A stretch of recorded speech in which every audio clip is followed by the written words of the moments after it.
Hi everyone, once again I greet us all in that wonderful and glorious name of my Lord and Savior Jesus Christ, the Lord of Lords and the King of Kings, the one unto whom every knee shall bow and through whom every tongue will give praise unto the Most High God, the name that is above every other name in the heavens above and on the earth below, the only name by which people can be saved, and His name is Jesus. The message that I'm sharing with you today, I've titled, Everything We Need.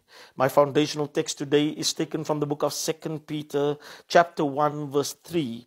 And it reads as follows in the Passion Translation of the Bible. Everything we could ever need for life and godliness has already been deposited in us by His divine power. For all this was lavished upon us through the rich experience of knowing Him, who has called us by name and invited us to come to Him through a glorious manifestation of His goodness. 2 Peter 1:3 in the Passion Translation of the Bible. In life, people seem to constantly be in need of something. In need of money, provision, healing, deliverance, comfort, of emotional, moral, or physical support. And many look to others to fulfill their needs. The poor are looking at the rich, the ill at doctors and science, the possessed at psychiatrists, the emotionally distraught at basically psychologists, and many get caught up in lust to fulfill their physical needs. Yet, God, the creator of all things and beings, the Bible tells us in today's portion of Scripture, has by divine power given us everything we need pertaining to life, as stated in the New King James Version of the Bible.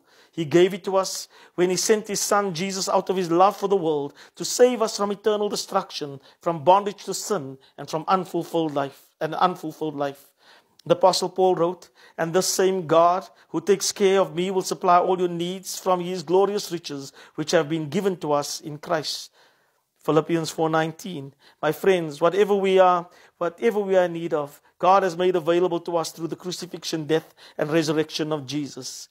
Jesus, the Bible tells us, you know the generous grace of our Lord Jesus Christ. Though He was rich, yet for our sakes He became poor, so that by His poverty He could make you rich. 2 Corinthians 8:9.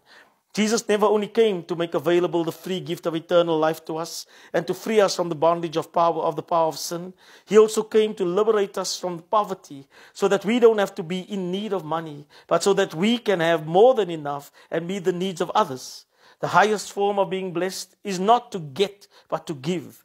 The Bible states that Jesus became a curse when He was crucified, so that the blessing and the promise of Abraham may be bestowed upon the Gentiles, that is, the non-Jews, in Galatians 3:13.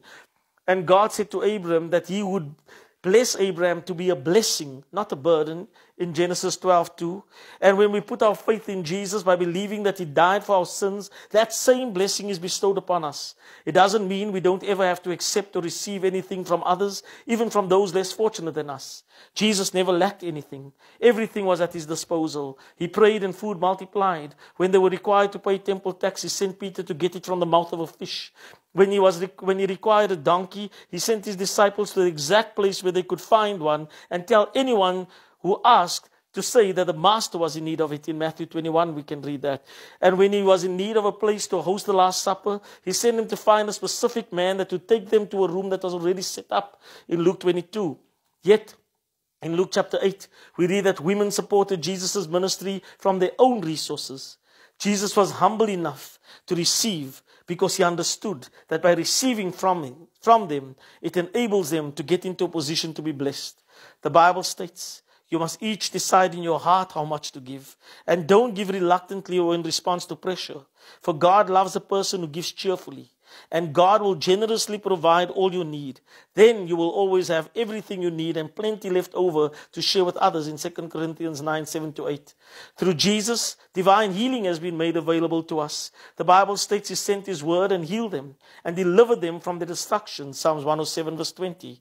In John 1, in the Bible, we read that Jesus is the Word. And it further states, our God anointed Jesus of Nazareth with the Holy Spirit and with power, who went about doing good and healing all who were oppressed of the devil.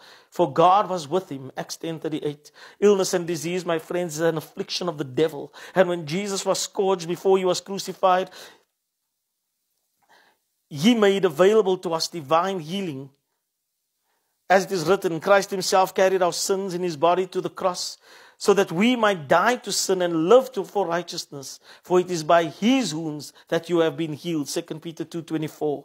Not only did Jesus come to make available the free gift of eternal life to us and free us from the bondage and the power of sin, deliver us from poverty and make divine healing available to us, he also came to deliver us from demonic possession. We read in the Bible that Jesus spoke the word and a Canaanite woman's daughter was delivered from demonic possession. He cast out demons from many who were possessed and from a demonized man in Matthew 8. In Luke 4, we read that demons were coming out of many. He also gave his disciples power and authority to cast out demons and heal diseases, as we read in Luke 9:1. Jesus, reading from the book of Isaiah, said, "The Spirit of the Lord is upon me, because he has anointed me to preach the gospel to the poor. He has sent me to heal the brokenhearted, to proclaim liberty to the captives and recovery of sight to the blind, to set at liberty those who are oppressed, to proclaim the acceptable year of the Lord." Luke 4:18-19. My friends, he came to mend the brokenhearted. He came to comfort us, and he asked the Father to send the Holy Spirit, the Comforter, when he ascended into heaven to do the same. He came to set those who were oppressed. The devil tries to keep us oppressed and depressed. Jesus said, "The thief comes only in order to steal, kill, and destroy. I have come in order that you might have life in all its fullness." John 10:10. My friends, God through Jesus gave us everything we need to enjoy life in all its fullness. Now you might be reading or listening to the audio of this message and think to yourself, I know many believers in Jesus who are in lack, who are ill, who needs deliverance and are depressed. Sadly, the reason for that is because many have been converted but not discipled. Jesus never said go into the world and make converts, but go into the world and make disciples of all the nations. Matthew 28:19. Webster's definition of a disciple is a pupil or a follower of any teacher or school. A true disciple is not just a student or a learner, but a follower, one who applies what he has learned. In our foundational text, it states that everything we could ever need for life and godliness has been deposited in us by divine power. And unfortunately, we are giving people the assurance of eternal life by grace through faith in Jesus, but not teaching them how to obtain the abundant life Jesus came to provide. We are teaching how to obtain things by faith through prosperity teachings. They are obtaining material wealth, and sadly, some, because of the lust of money, has fallen. As it is written, "But those who want to get rich fall into temptation and are caught in the trap of many foolish and harmful desires, which pull them down to ruin and destruction. For the love of money is a source of all kinds of evil. Some have been so eager to have it that they have wandered away from the faith and have broken their hearts with many sorrows." 1 Timothy 6:9-10. Listen, the Bible states, "Let them shout for joy and be glad, who favor my righteous cause, and let them say continually, let the Lord be magnified, who has pleasure in the prosperity of his servant." Psalm 35:27. As my pastor always says, God is not against us having money. He is against money having us.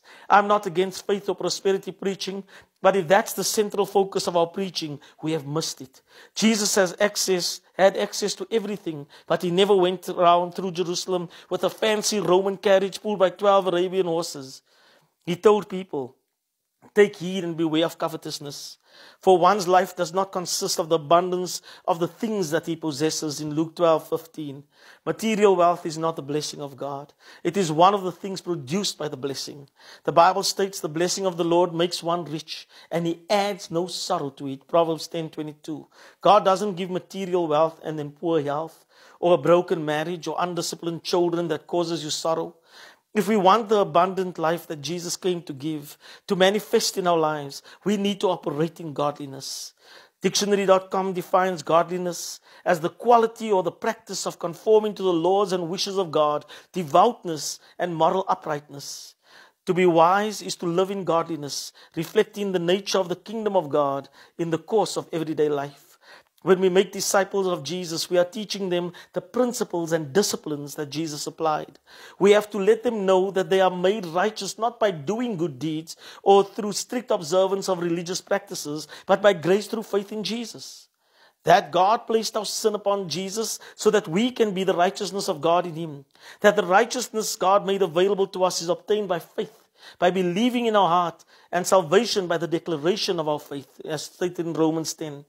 Then we obtain what is known as positional righteousness, which means legally God sees us as righteous, in right standing with Him. Spiritually, we are righteous instantly through our faith in Jesus. However, our behavior needs to change as we still operate in our sinful nature.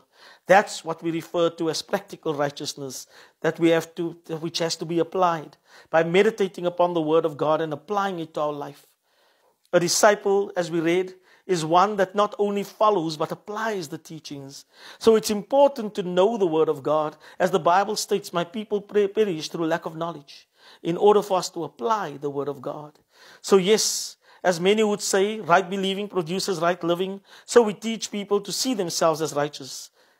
However, we are all aware that there are people who know that they are righteous because of their faith in Jesus, amongst them ministers of the gospel, whose lives unfortunately don't reflect the righteousness of God. They are living ungodly lives. The Bible says about them, for some godless people have slipped in unnoticed among us, persons who distort the message about the grace of our God in order to excuse their immoral ways, and who reject Jesus Christ, our only Master and Lord. Long ago, the scripture predicted the condemnation they have received. Jude 1:4. So practical righteousness is obtained by more than believing. You have to apply discipline to your faith. Faith without accompanying action is dead, as stated in the book of James 2 in the Bible. Now, we are not judging anyone, as we are all aware that there is a battle between our spirit and our flesh. And at times, like the Apostle Paul, we do things we don't want to do, as stated in Romans 7.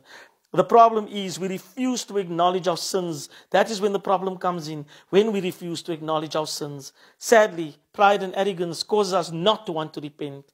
The Bible states if we confess our sins, He is faithful and just to forgive us our sins and to cleanse us from all unrighteousness. If we say that we have not sinned, we make Him a liar, and His word is not in us. 1 John 1:9-10. Through repentance, we allow God to correct us and transform us by the power of His Spirit into the likeness of Jesus, thereby producing godliness within us. Then we reflect Jesus' character. My friends, God has given us everything we need, even the divine power to live godly lives. In order for us to enjoy the abundant life Jesus died to give us. Remember that God loves you and Jesus is Lord. From me, Brendan, and God Equipped Ministries, be blessed.